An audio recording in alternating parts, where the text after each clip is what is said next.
Well, good morning and welcome to Fox 29 News Now on this Wednesday morning. It is March the 13th. It is 10 a.m. This is a live look over Old City right up top of our station here. And I'm going to go right into some local news. The nearly week-long strike between SEPTA and its transit police is now over. They have reached a deal, and Steve Keeley was live at the Fern Rock station this morning with the report. We finally have reached a tentative agreement with SEPTA. 9-day strike last time they walked off in 2012. 7 days this time, from Wednesday to a Wednesday. Off the job last Wednesday, back on the job this Wednesday. We feel happy about it. We're sure our members will also feel happy about the deal. Congressman Bob Brady was very helpful in helping to get this deal done. And we're just ready to get back to work. Our guys are ready to get back to work. We feel good. The other difference between the 2012 strike and the 2019 strike, back then, strangely, there were more SEPTA police officers on the job. 219 then. Now it's down to 178. 41 less officers 7 years later when they likely need more officers.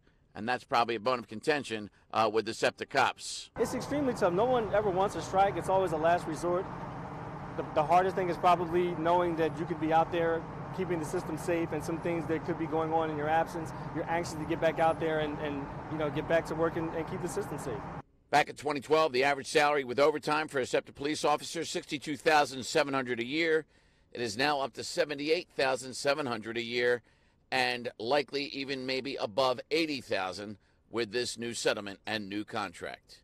Everybody seems to be happy so far. In Fern Rock, Steve Keeley, Fox 29 News.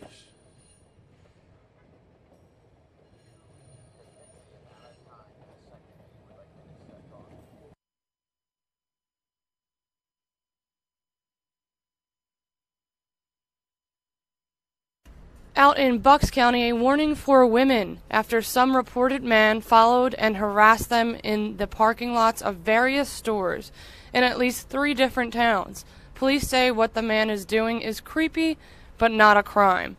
Lauren Johnson has this report from Levittown. Yeah, it's really odd. So the women didn't know each other until just this week when they all met on Facebook. One post sort of exploded and they started sharing stories, all of them coming back to Bucks County, many of them right here in this Walmart parking lot. So 3 of the women who've fallen victim to this man's antics, they met yesterday here to talk to Chris O'Connell. One of them, who didn't want to be identified, said she saw the man as recent as last week and as long ago as last summer. So it seems like he's been at it for a while now. She first encountered him at a Falls Township 7-Eleven, steps from her car. He asked her for a lighter, said he'd recently relocated to the area from Virginia, asked about her the cheapest place she could buy cigarettes, wanted to know activities for his wife and kids. The entire time, he was moving unusually close into her personal space. And yesterday, that woman found out her story is just one of many, and she reported it to police. It was strange for me when I started to see that he was approaching a lot of other women with the same story. For me, it was just someone just asked me a question. They kind of got into my personal space. It made me uncomfortable, but I didn't think anything past that. When I see that he's continuously doing the same thing to other women, getting them in a position where they're close to their car or they can't defend themselves, it makes me very nervous of what could have happened. So her biggest concern this morning is there's been no public warning from police. She worries about her young daughter who walks to and from a bus stop every day. She said several Facebook posts brought light to the situation, which made the women more aware and really a little more outraged to find out that there's so many, quote, victims in all of this. Police say they are aware of what's going on. They've gotten several reports from several different townships in the area. Right now, the man's actions aren't criminal. He hasn't really done anything except be a little awkward and maybe creepy, but they're going to keep an eye on the situation, and they say if anybody knows who he is, they do want to talk to him.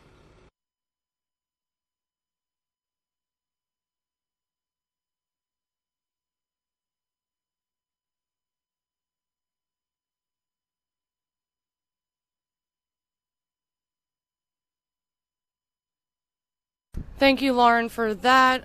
Mayor Kenny and Saffron Turney Hospitality announced plans for a full-service restaurant in Love Park this morning. This is right at the Welcome Center. They held the press conference around 9 o'clock this morning, so here is some video from that.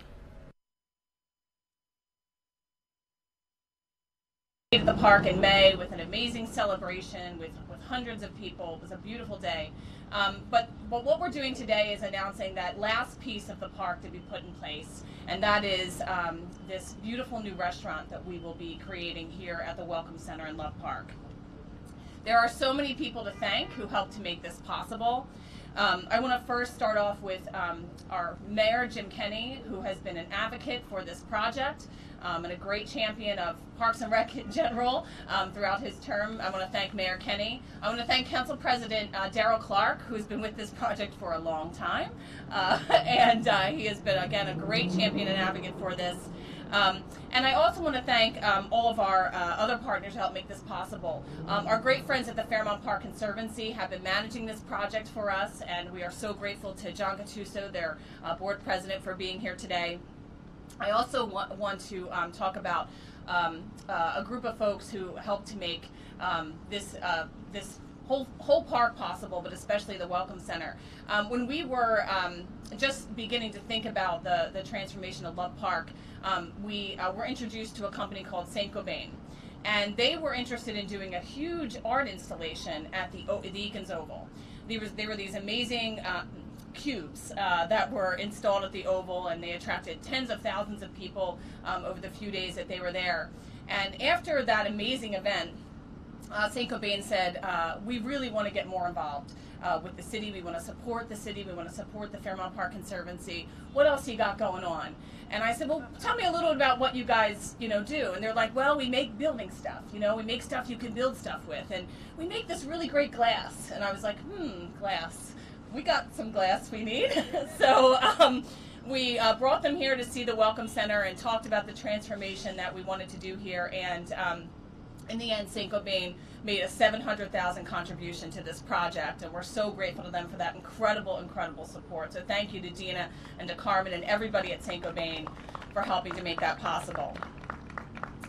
And I also want to acknowledge the great partners who are working every day to design this beautiful building and to make this construction project happen.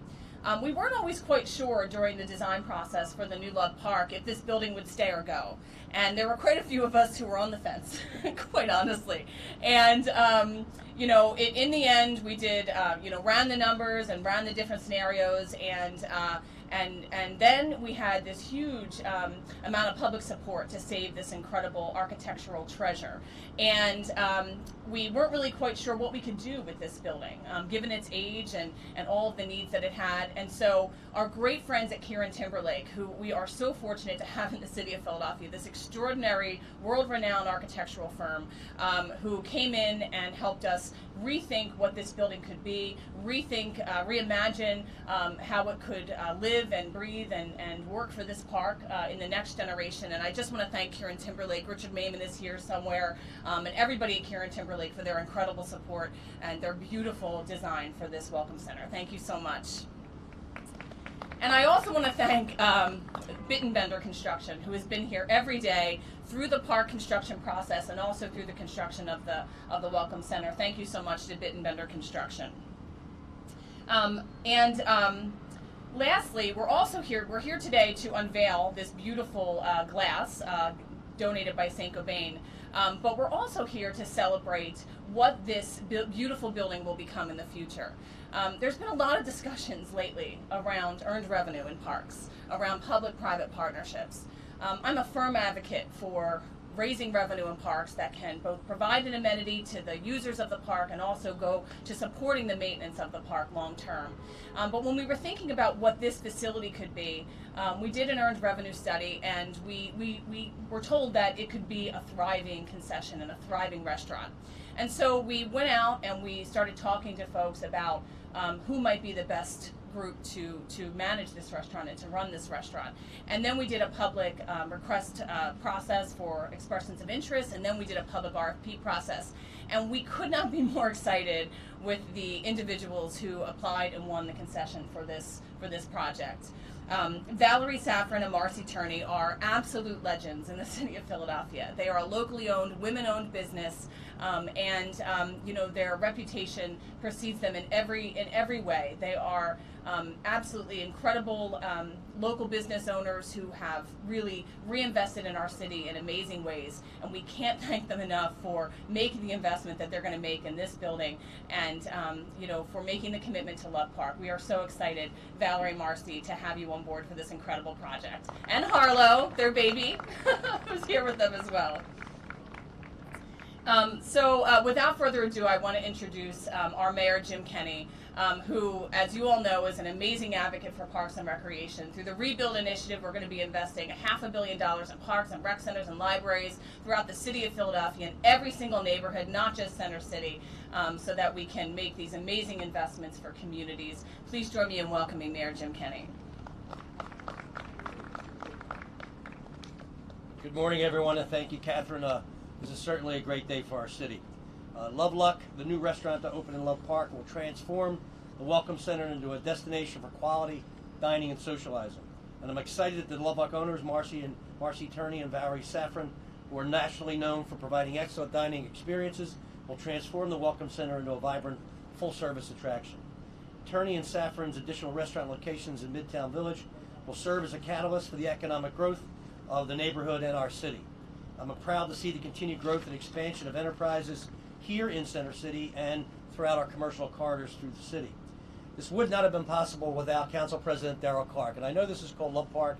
Sometimes I call it Clark Park because it's been the centerpiece of some of the development he's been doing in his district.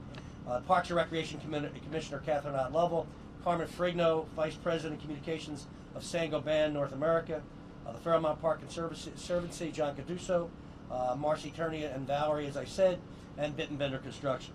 This restaurant marks another positive step in the rebirth of Love Park, which has become the place to visit for those who work, live, or play in Center City. This is good stuff. It's great for our city. It's great for employment.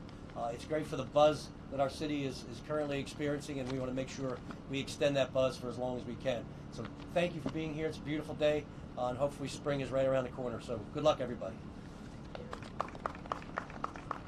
Thank you, Mr. Mayor. So I next want to introduce Darrell Clark, our council president. But before I bring him up to speak, I want to remind him that about 3 years ago, when we first announced this project and broke ground here at Love Park, that he promised that he would buy me lunch in this restaurant when it opened. And I just want to tell him, I think we have how many months till it opens? No pressure, Val and Marcy. How many months? Fall. Okay, so we've got a few months. He should start saving his pennies, because to quote Queen Latifah, I'm not one of those salad-eating girls. So please join me in welcoming Council President Darrell Clark.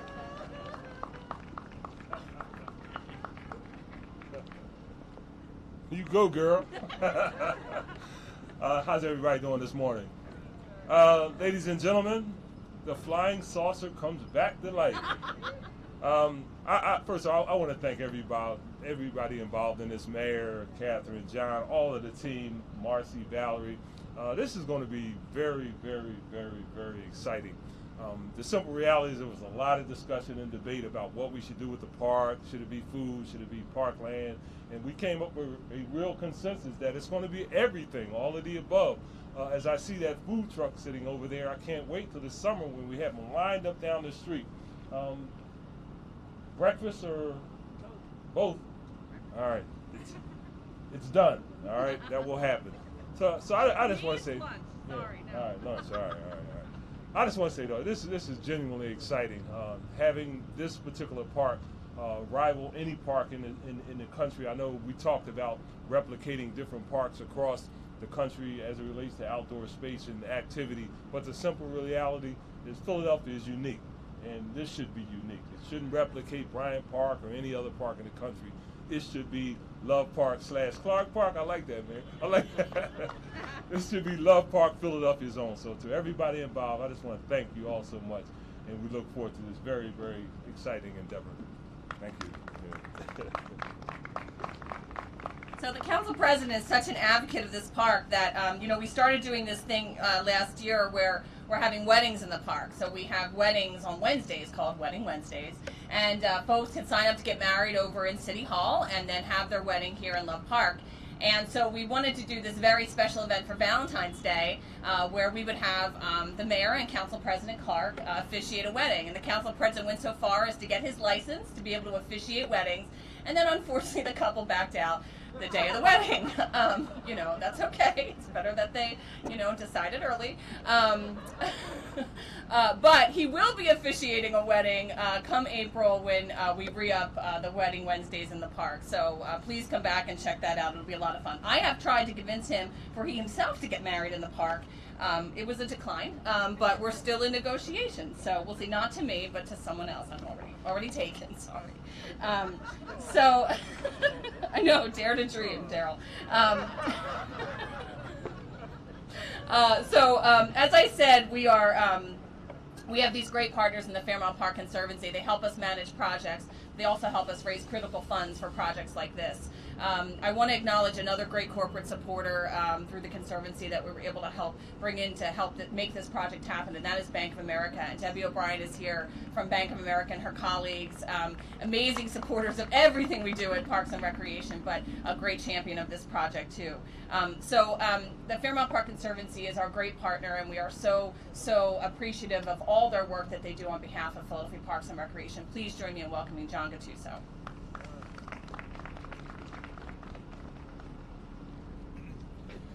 Well, thank you, Catherine. I'm not sure how to follow up on that banter, but I'm really excited here on behalf of the Fairmount Park Conservancy, our board, and really what is one of the most spectacular staffs of any nonprofit organization in the city.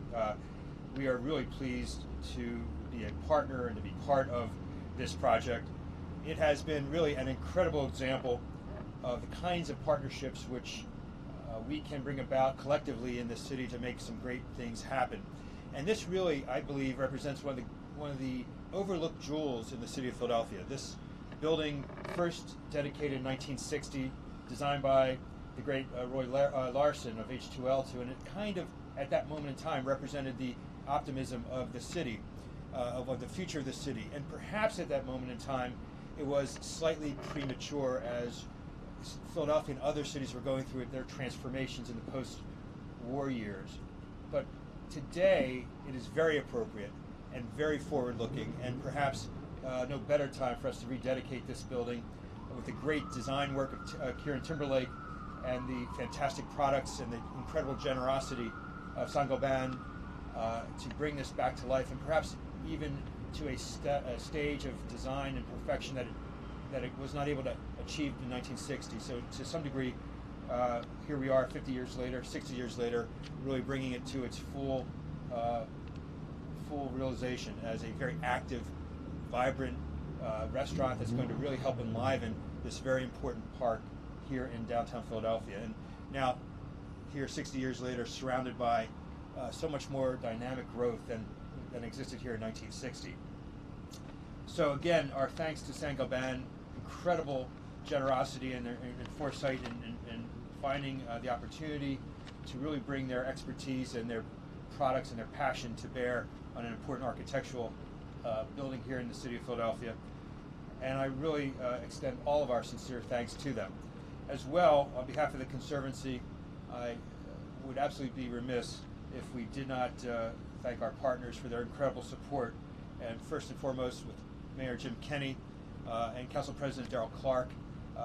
This literally is a project that would not exist but for both of their passions to see this come to fruition. Also, we are very indebted to the great team at Bender Construction.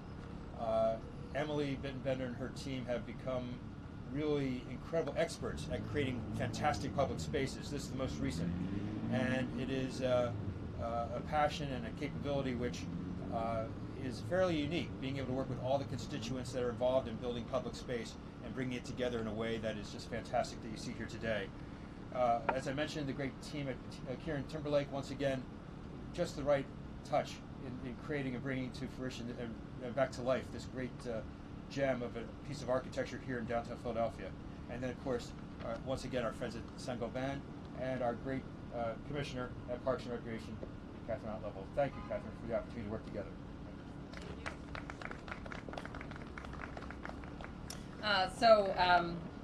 5 years of French, and I'm still saying Saint-Gobain, so I apologize, Carmen, but please join me in welcoming Carmen Fringo from Saint-Gobain, who is the Vice President of Communications, Branding, and Philanthropy, as well as Richard Mayman, who's a partner at Kieran Timberlake, to talk to us a little bit more about this project.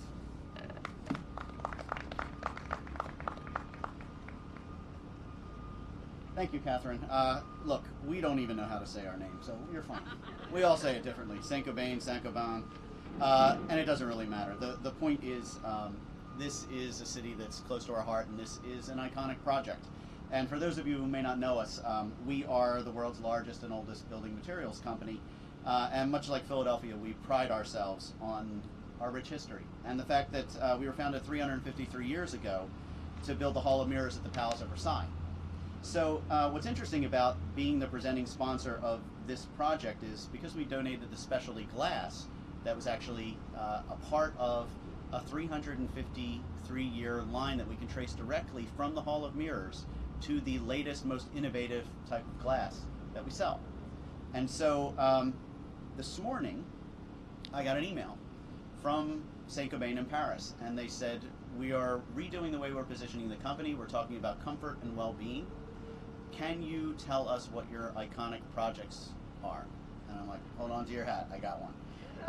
Because the reality is, this is about improving the comfort and well-being of a city. This is the heart of Philadelphia, quite literally. And Love Luck as a name is perfect for us. We make our own luck. And the way that we've reinvented this building is amazing. Whether you call it the Saucer or you call it a visitor center, doesn't matter. The reality is, this type of innovation isn't unique.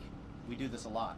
The pyramid at the Louvre, the Dove Train Center at Ground Zero, the Statue of Liberty, the Oculus that's in that, the Kimmel Center, the roof garden at the Kimmel Center, and some of the homes on Boathouse Row are all things that have our products. But what's interesting about this is what we're really doing here is connecting the comfort and well-being of people. So it's not just what this building looks like, it's what it feels like.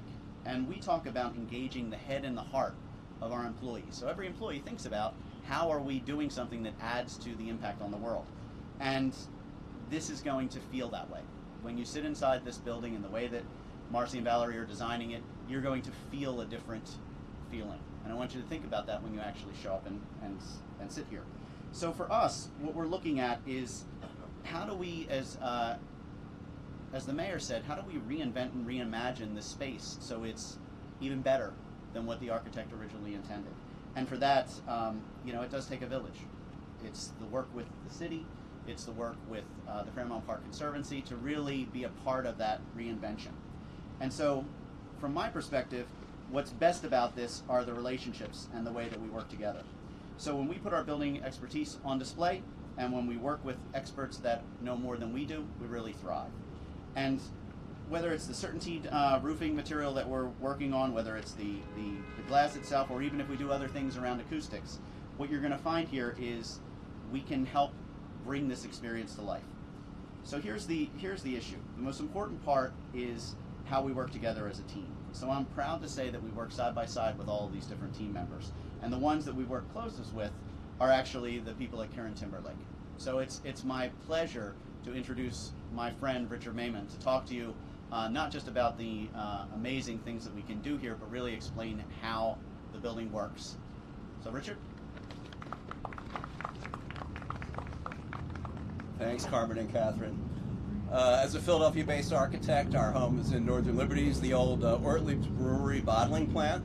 A few of you have been there. We do work around the world and around the country, but nothing better than projects at home. And right here in the middle of the city, it's a great day to be here. Picking up on what John was saying, the building what strikes us as being so remarkable about this building behind me is the sense of optimism that it portrayed in the early 60s. This kind of modern perch from which to view the city. This central column, cantilevered roof that seems to go on too far, simple glass wall within it, this luminous, transparent, beautiful spot from which to view the city, modern, optimistic, just as disinvestment in American cities was taking hold. So we heard loud and clear during the Penn Praxis study that people wanted to save the building. There were lots of talk Our studies, our engineering and architectural studies, showed that what really was long-lasting and could survive into the next 50, 60 years is the central structure. Everything else had to go. So that led us to thinking about the glass, the enclosure. And while the original architects, H2L2, had the vision for the building, I'd like to say that the glass technology at the time didn't quite live up to what they wanted to do. That kind of transparent, luminous, inside-outside reciprocal views couldn't really happen because of insulation lack and solar gain. So over time, layers were added to the glass, and what was transparent became opaque, and what was inviting became off-putting. Today's world, glass technology has expanded greatly, and Saint-Gobain's at the forefront of it. So what we were able to do is identify glass with Carmen's team that is taller than glass could have been produced in the 1960s, high-performance coatings that keeps out the solar gain, yet appears transparent, very limited color, and laminating the glass so that it's structurally strong. Multiple layers of glass effectively glued together with a transparent plastic layer in between gives it the strength. So we have a highly transparent envelope on this building, following the profile of the original. No vertical metal frames, highly transparent, luminous by day and by evening, a really wonderful setting, that modern perch to view the city, and a great place for a new restaurant. So we're thrilled to be here, thrilled to be part of it. Can't wait to join others in those lunches and dinners soon to come. Thank you. Thank you. Okay, so before we bring Marcy and Valerie up to speed, we are going to unveil this glass. So just FYI, the building's not done yet. We're just unveiling the glass today. We will have certainly another dedication when the building is complete, but I'm told that something magical is going to happen. If you guys can come on up, our speakers can come on up, and Marcy and Valerie, you too, because we will bring you up right after we unveil the glass. I think maybe a countdown. Is countdown good? I don't know how this is going to work. I'm excited to see it come down. Okay, ready? We'll count to 3. Okay. 1, 2, 3. Oh, look at that. Beautiful.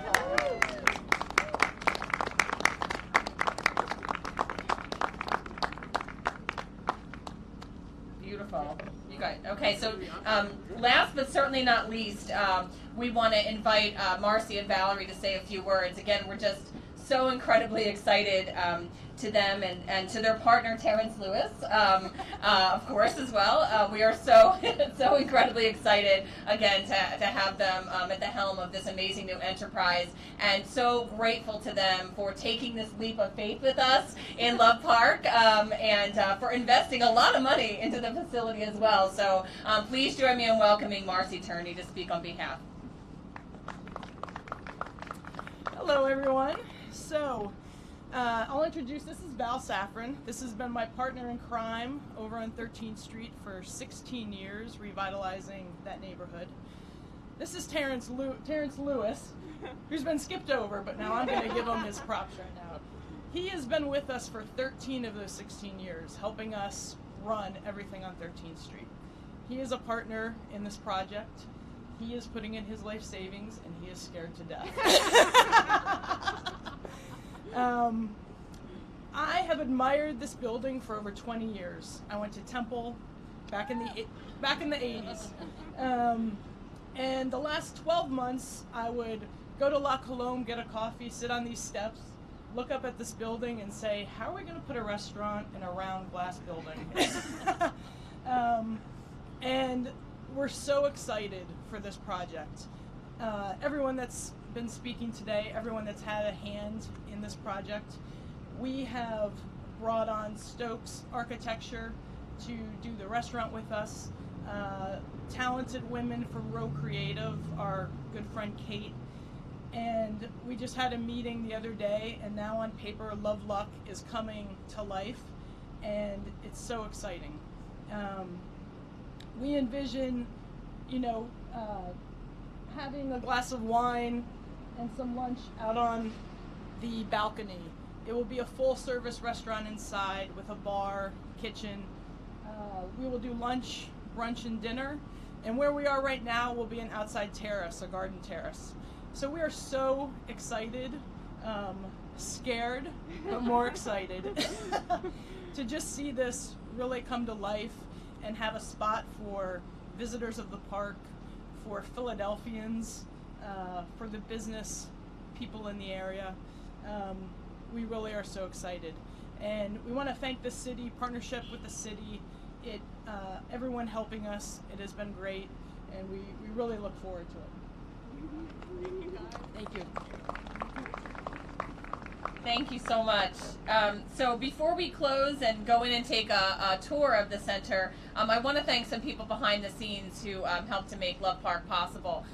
You know, getting a concession off the ground is complicated in a lot of ways, and we have two individuals at Parks and Recreation, Bob Allen and Mark Wilkin. I'm not sure if they're here.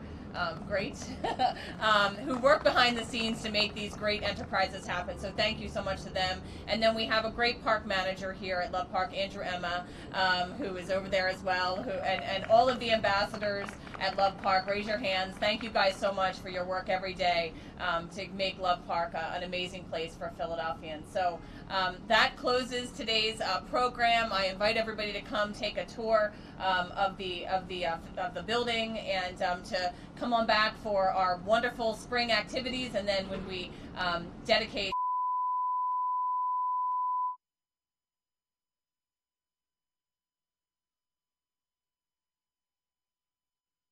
Sorry about that. Once again, that was city officials and partners, including Mayor Jim Kenney, Council President Darrell Clark, the Philadelphia Parks and Recreation, and the Fairmount Conservancy. That was them announcing a specialty glass that was provided by Love Park Welcome Center, and the sponsor, St. Gobain North America. It's the new glass. It was presented by all those people. It's going to be a new restaurant there at Love Park. Once again, that was earlier this morning. So now we're going to move over to some national news. It's the big question. Why hasn't the United States grounded the 737 MAX 8? Doug Luzader in Washington reports more on that Ethiopian Airlines crash. Pressure is growing on U.S. airlines and regulators to ground 737s, these MAX 8 jets, which are fairly new, involved in 2 crashes. But both Boeing and the FAA are standing their ground. But, Doug, I'm sure you've heard and you can imagine, people who have flights, they're concerned about this. I had a friend who was just on a flight, and the pilot on the loudspeaker, he went out and said, hey, I know what you guys are thinking, but I want to assure you this is not a 737 MAX 8. Jeez. You know, I think most of us get on planes never even being aware of what kind of plane it is. You got a lot of people today, I'm sure, are asking, hey, what's this plane that I'm sitting on right now? You take a look around the world, these are all the countries that have either banned or grounded the 737 MAX 8, the 2 notable exceptions, Canada and the United States.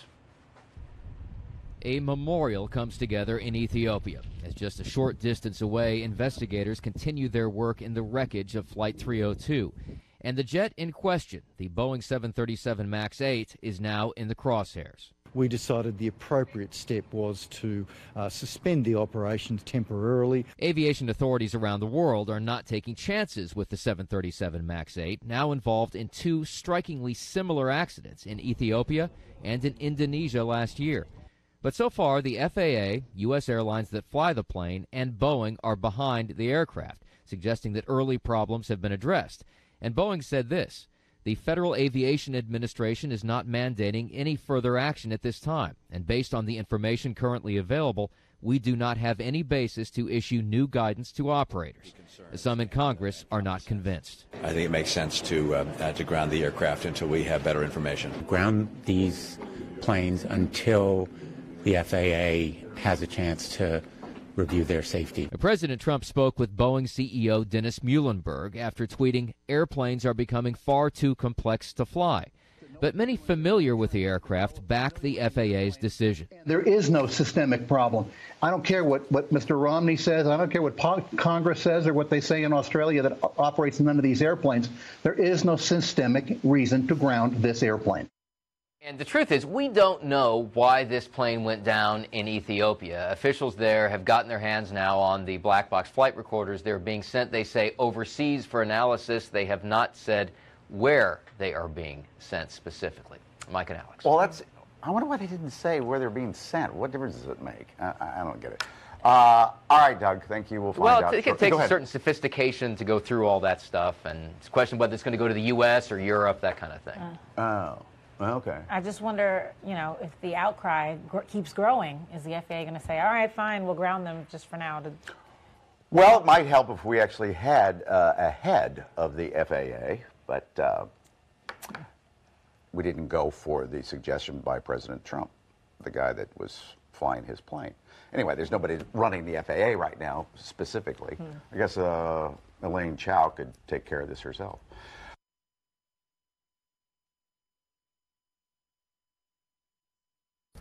And along those lines, Boeing stock continues to fall as more nations and airlines are grounding the company's planes. This is coming after that devastating crash that killed over 150 people, as we know. How the company is trying to stay in the air, here is Tracy Carrasco.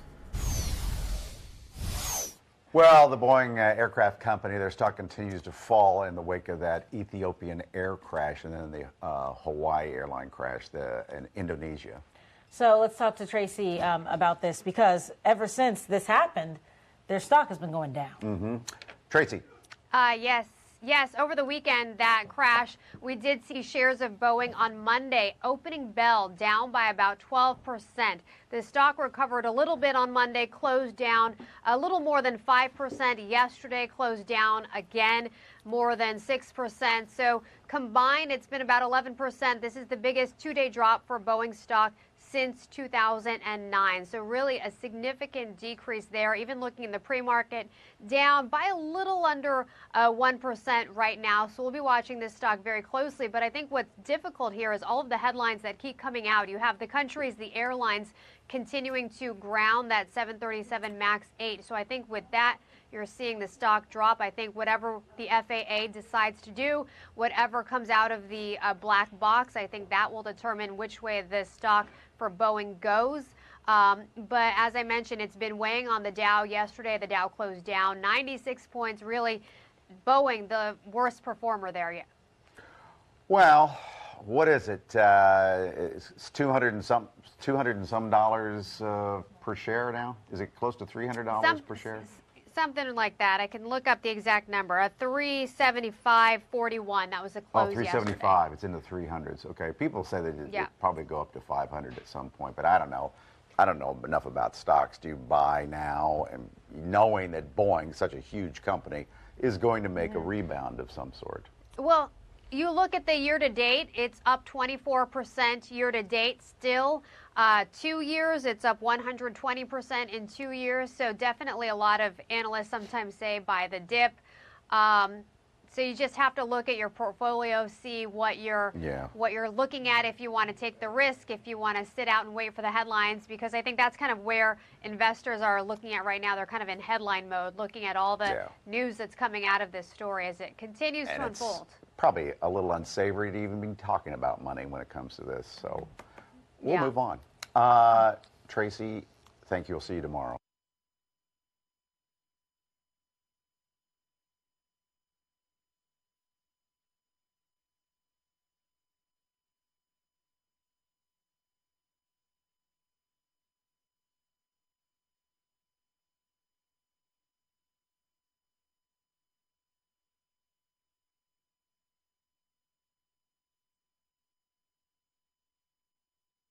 This is a live look at the Paul Manafort sentencing stakeout right outside U.S. District Court in Washington, D.C. Manafort is returning to federal court for another sentencing today. Former Trump campaign chairman faces his second sentencing hearing in as many weeks, with a judge expected to tack on additional prison time beyond the roughly 4-year punishment he has already received. Manafort, 69, faces up to 10 additional years in prison when he is sentenced today in Washington in special counsel Robert Mueller's investigation into ties between the Trump campaign and Russia. A judge in Virginia last week sentenced Manafort to 47 months in prison, far below sentencing guidelines that allowed him for more than 2 decades in prison, prompting national debate about disparities in how rich and poor defendants are treated by the criminal justice system. As U.S. District Judge Amy Berman Jackson in Washington decides whether the sentencing should run consecutively or at the same time, she is likely to take into account allegations by prosecutors that Manafort tampered with witnesses after he was charged and that he lied to investigators, even after he pleaded guilty and pledged to cooperate.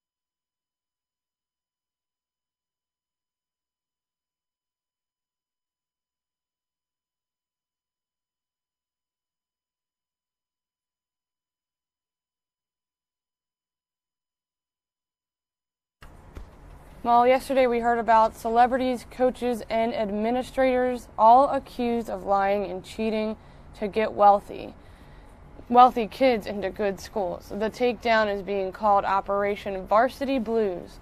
We brought in an attorney to break this all down on Fox 29 Good Day. Here's that clip. She may be going from Full House to the Big House.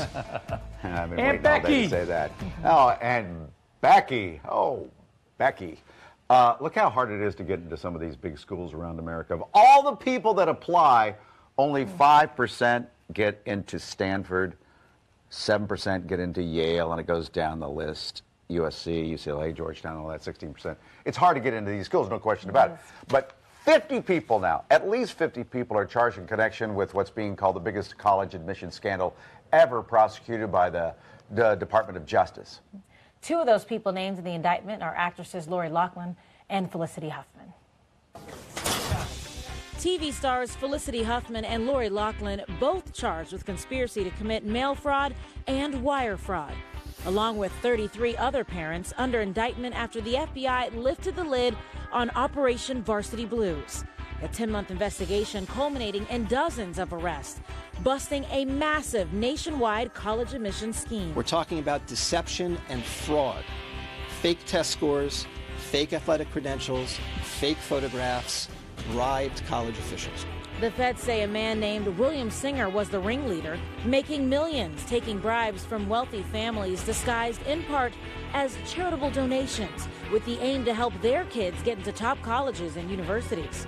Singer bribed coaches to list the kids as recruited athletes, despite a lack of talent, or bribed test administrators and takers to help the students cheat on SAT and ACT tests.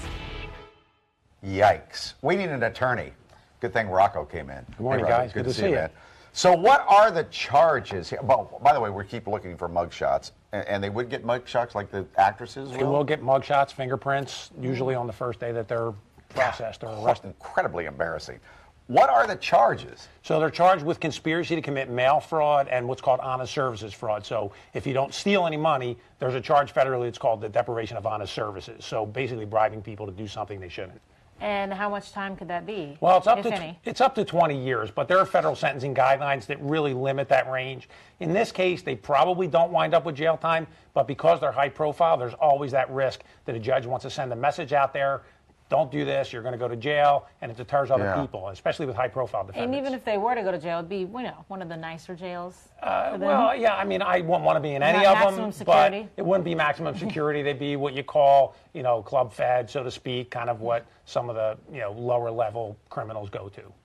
So what was interesting, too, about in this complaint, it was more than 200 pages, and you said you read them all, I right? read them all, yes. So they have emails. They said there's phone calls and that kind of thing. But what was interesting was when it comes to Lori Loughlin and her husband, they were both listed and charged.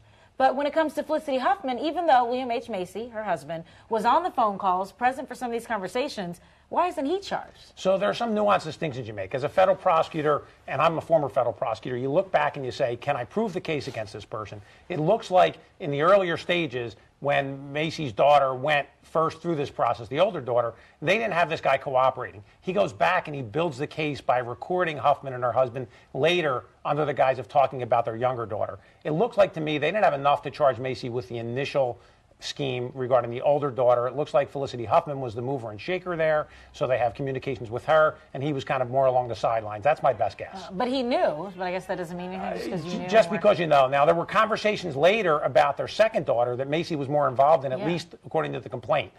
But they never materialized. They didn't go through with that with the second daughter. So I think they made that nuanced cut in terms of who to charge. So with Lori and her husband, I guess he was just an active participant saying, hey, I'll pay or I'll... He seems to have been much more of an active participant. Okay. One, he sent the checks. That's pretty clear from the complaint. Two, there were a lot of emails going back and forth between this guy Singer, who was the mastermind, Lori Loughlin, and her husband, and they both were really active in the process. So I think that's the distinction between Macy and Lori Loughlin. My favorite part is where they pretended like their kids were good in a sport and they would get a scholarship to play soccer or whatever on the crew team, and they'd never even play. They apparently were photoshopping pictures of them engaged in the activities to put it into their profile so that when anybody looked at it at the college beyond the coaches who got bribed, it would look like a normal recruit. So it Here's really an went to some example lengths. of one of the photos, and I believe this one was photoshopped. So. Look, I can do that. I'm very good at water polo. Never been in a pool. Right. Some of them, didn't they buy some of the equipment on Amazon? Like, hey, let's just buy this real quick. They bought some of the equipment, faked these pictures. You know, and look, if you have a kid who went through this and it's stressful, it's really, disconcerting. Disheartening. That other people can take your... Look, I have a daughter in college. Hi, Cassandra.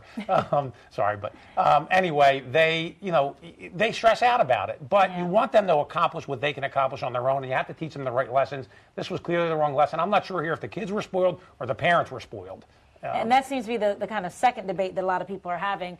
Did the kids know? Because they're saying the kids had no idea and they're not a part of this. Right. In some ways, the scheme happened. You can see the kids not knowing. For example, a test taker changing their answers later, and maybe the child didn't know. In other situations where people sat for the test for them, it's hard to believe they didn't know. Right. But, it's hard to say. And for Felicity Huffman's case, it's a little interesting because she had to request extra time in order to move her daughter's test site to a particular one so someone could change the answers. So apparently they had to get her, diagnosed with a learning disability so she could get the extra time, then go through the trouble of shifting the test site from what would have been her high school to this controlled test center where the proctor was bribed by this guy Singer. So even if she didn't know her daughter, it's just you have to feel for her because she might think she's a learning disability when her mother might have just said this in order to get, I don't know. It seems like that's what happened, so it can knock the child's ego as well. So it's about the parents' ego, somehow their child, where they go to school's a reflection on them somehow. It's ridiculous. Because they're set up. It's not like they need this to make sure they're set for life. Some of these people paid upwards of $500,000 to $1 million. $1 million? If your kid's not good enough, set them up in business. It's a good start. That's a lot of money. And as far as Lori Loughlin's daughter, her daughter's already in business. She has more than 1 million subscribers on her YouTube page. She's already making money, sponsored ads at her college dorm. So it's not like she's not making money. Yeah, exactly. It's hard to understand. Not that this hasn't been going on for years. It's just these people got caught. And that is interesting because now people are saying, well, what about when people, I guess, the upfront ways to donate money and have a building named after your family and then have your child the old-fashioned creepy way. You buy a building. Right. There's subtle and legal ways to do it. But, Darn right. But in the end result is always the same. Good to see you, man. Guys, good to see you. Thank you. Quick break. Coming right back.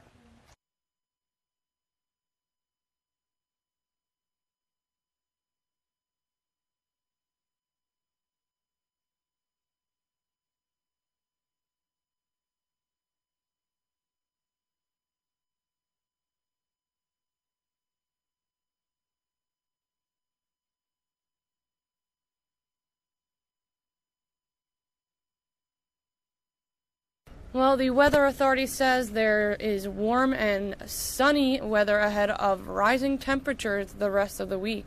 The Philadelphia area is slated for a warm and sunny Wednesday ahead of rising temperatures. Partial cloud cover is expected during the morning before becoming cloudier in the afternoon.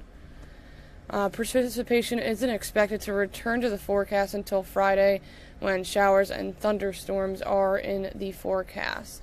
This is a look at the current temperatures right now. We have 41 degrees in Philadelphia. Mount Pocono, 32, but the rest, mid to high 30s. We'll go on to our northeast U.S., where you'll see the coldest up north in Bangor, 28 degrees, and 29 in Burlington, 37 in Boston, and around here, again, 41 degrees. And the U.S. temperatures, you can take a look at those yourselves. Dreaming of the beach down there in Tampa at 71 degrees, 77 degrees farther south there. And then we'll move on to our future cast to see what's going on with our atmosphere.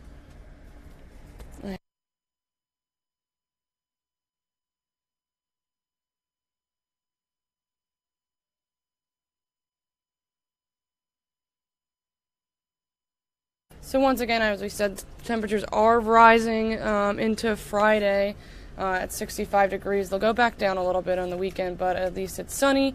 We do expect some showers on Friday, but a nice and sunny, partly sunny weekend, partly cloudy, and temperatures still pretty mild. Not going back down to the 30s for some time, so we're happy about that. You can download our Weather Authority app. It's brand new, and it'll tell you all you need to know.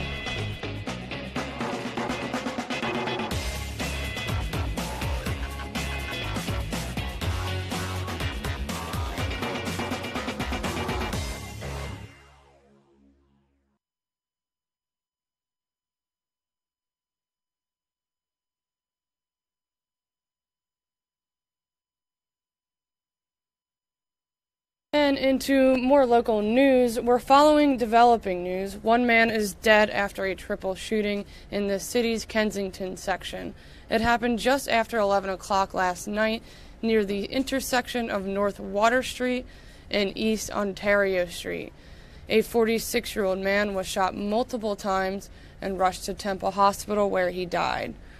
A 36-year-old man was shot in the foot, and a 55-year-old man was shot in the arm. Both are in stable condition. Police believe the man who died was the intended target. So far, no arrests have been made. We're following this story as the day goes on. Over into other news, police in North Philadelphia are trying to figure out what happened inside a store on the 2700 block of North Broad Street. They say a security guard at the My Philly Wireless store shot and killed a man who jumped behind the counter armed with a butcher knife. It happened yesterday afternoon. The guard reportedly shot the man once. He later died at the hospital. And following our story, the Temple mumps, I think hold on one second, I think it rose to 23 people total, according to the Philadelphia Health Department. We are staying on top of that story here at Fox 29. You can follow us on Twitter and Facebook. We'll have all the breaking news and updates on that.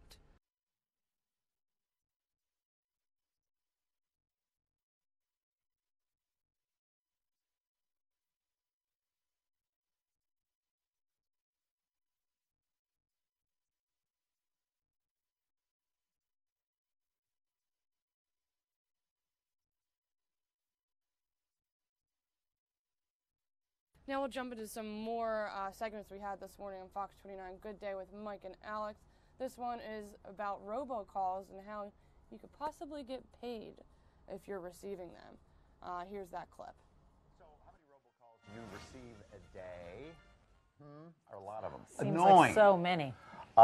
They just keep on coming. I thought we had to resolve, but no. Well, here's the thing. There's something you can do about it. You can get some money out of this. It's the segment we've been waiting for. Apparently, there's a provision in the law that allows consumers to collect penalties from illegal callers without ever stepping foot in a courtroom. Steve, tell us about this. How do we do it? Show us the money. Yeah, plenty of cash here on the table this morning. Look, you try and opt out, you block the numbers, you're on the do not call list. Well, nothing works. This does. 5,750 reasons why I now look forward to robocallers. And so can you, because as you mentioned, it is your right to collect cash when they call.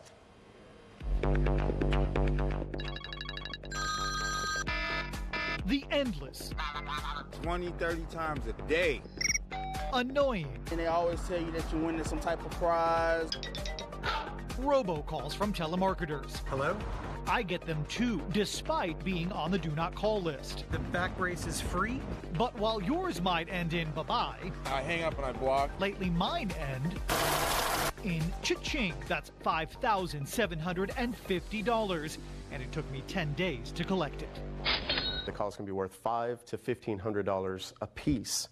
Consumer credit expert Doc Compton, I was getting literally 15 to 20 calls a day. runs robocalls.cash for $47. The site sells the secret to turn the tables on telemarketers who use illegal auto dialers and pre-recorded messages. They know that what they're doing is wrong. He points to a little-known part of the Telephone Consumer Protection Act designed to protect you from auto dialers and robocallers. It also allows consumers to collect cash from callers who break the law. You want to take the call. First, invest a little time. It's a small business loan? See what the caller wants and collect as much information as you can. Yes, but who are you? But be careful. If you ever try to ask them too many questions, a lot of times they'll just get a little skittish and hang up on you. Instead, show interest, and they're more likely to reveal a company name. What's the name of your company? Maybe a website, or better yet, ask them to email information. Now you've got a way to contact them, cite the law, the penalty, and demand your money or else. One of two things is going to happen. They're either going to completely ghost you and disappear, or they're going to negotiate. Take a look. Doc's got the payouts to prove it. $1,500 wire deposit, $1,500 check, $5,000 check. So we followed his site suggestions. Do you have a website, maybe? Mined for information. Actually, I grew up there. Which part? Then put all the pieces together. Let's see how easy you are to find. Some companies were well hidden. Others found fast with a simple web search. Then unsolicited calls. We copied the letters in Doc's kit and sent them certified to 4 companies, alleging each one had made contact multiple times with an auto dialer and pre-recorded message. 2 said we'd have to sue, but the other 2? You did get my letter, and I'm sitting here looking at the tracking receipt for it. Negotiated almost immediately. I mean, if you've identified the right person, they've called you, they're on the hook. One company insisted they'd only broken the law once. Well, remember, that's a $1,500 fine. We settled for $750 after just one day of a few emails back and forth. The other denied calling at all. But when we received another call from the same company, now I'm into you for $7,500. They immediately offered to settle for $5,000. Now, when those calls come, it's the seller who's sorry. Political messages and 501c3 charities are exempt from this law. Anybody else who calls, texts, even faxes you with an automated message is breaking the law, and that could be worth cash. The money you saw me collect in this segment was donated to charity. Details on Doc's step-by-step kit right now. It's on our station website. And when you come see me online, facebook.com/SaveMeSteve. Wow, very interesting. We were looking at this, Steve, and it's like, how much time do you think you put in, though, on the phone calls, writing the emails, the back and forth? Sure. So the nice thing is that the letters are all there. You just copy them and change the information in it. That last one, the $5,000 settlement that we got, the guy had been calling for a couple of weeks. The last call I got came on a Thursday. I sent the letter Friday. They told me, hey, we don't call. Monday, I got another call and then called them. And by Tuesday, I had a check in my hand. No, that works. All right, call me. Come on. Start making calls here. We're ready. Let's go. Thank you, Steve. Wow, great job. You got it. Okay. And also on Good Day, boxing legend Bernard Hopkins joined Mike and Alex this morning, and he's on a mission to save lives. How you can join him in the fight to end suicide.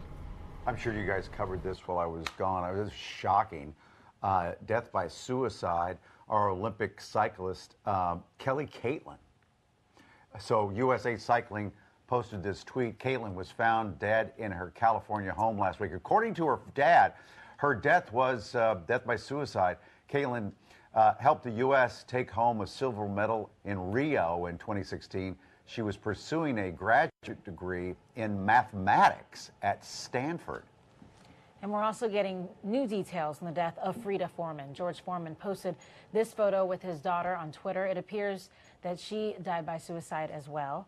The coroner's office listed her death as asphyxia by hanging. Her body was found over the weekend by a family member in her Houston home.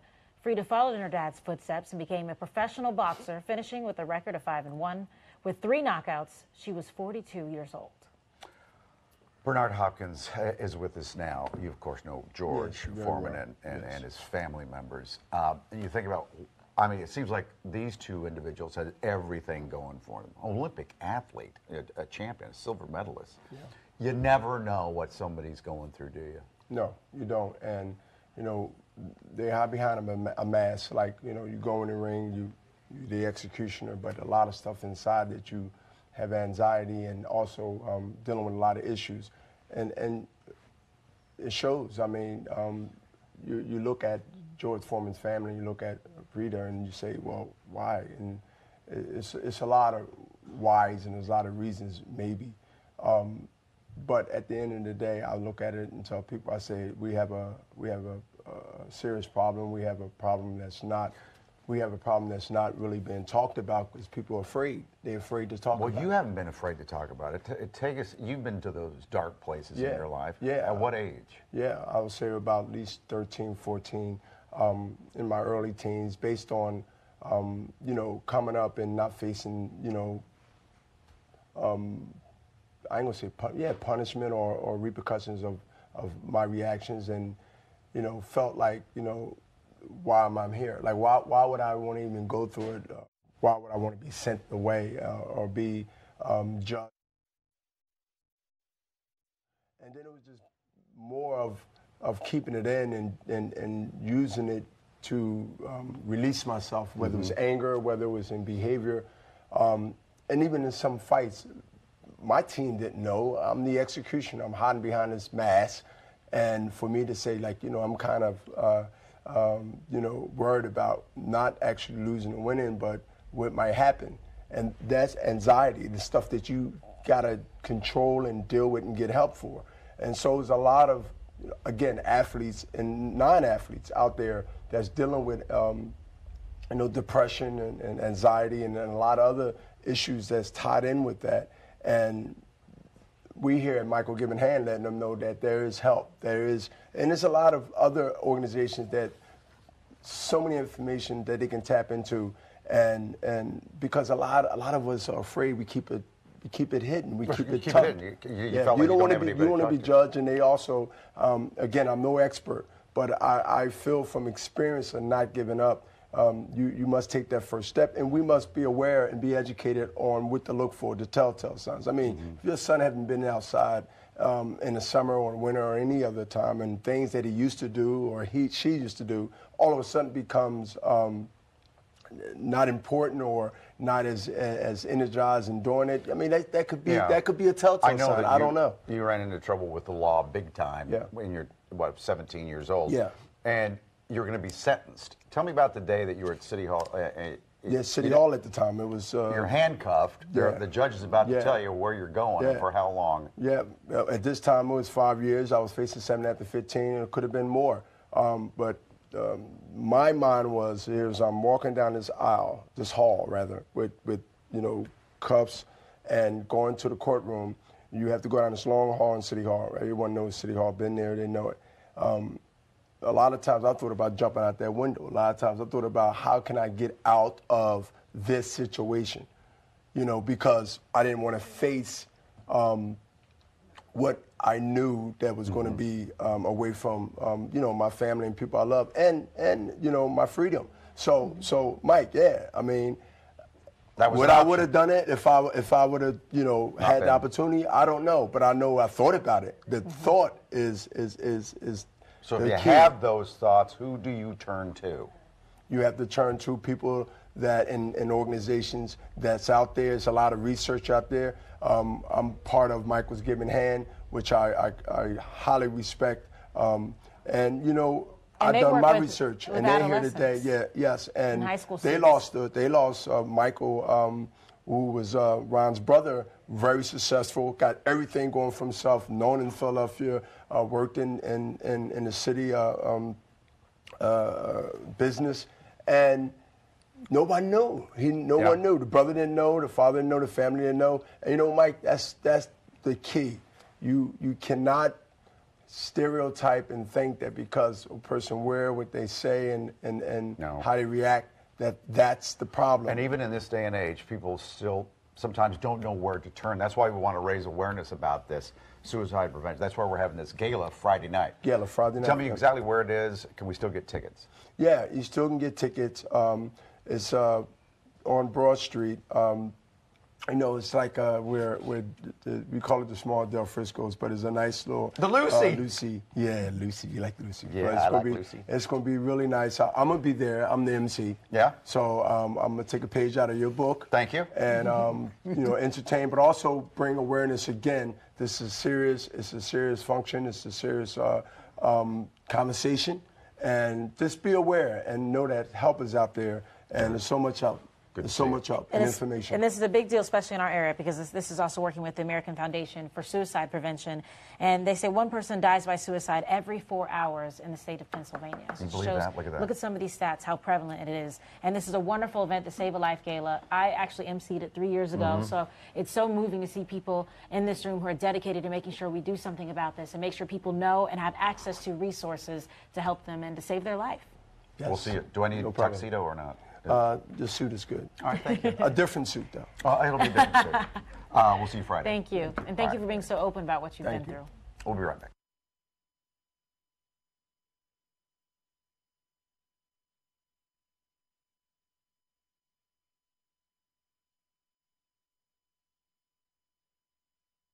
And that is going to do it for Fox 29 News Now this morning. Thank you for joining us, and you can catch us tomorrow at 10 a.m.